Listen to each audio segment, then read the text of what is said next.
the children understand. Where just say? Them send it home without homework for do? Nobody thinks you have to sit down for your backside and watch the TV net today, you know.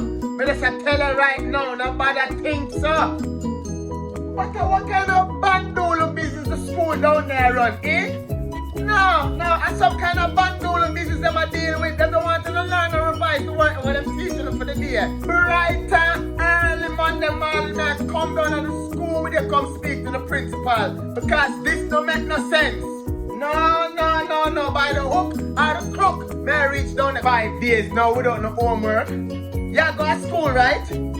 Make sure you go to school and a friend house you going because I will find out. No wonder someone don't understand the work. Because them sending home without homework and then when not the good, them want to stress us out, but we need to help them out and make sure they understand what's going on in the class. And that you not go to school for. You try and make sure you read over the work with them being in the classroom today. That's all I'm going to tell you because I don't want to hear saying I understand it. Alright? You try and read over the work.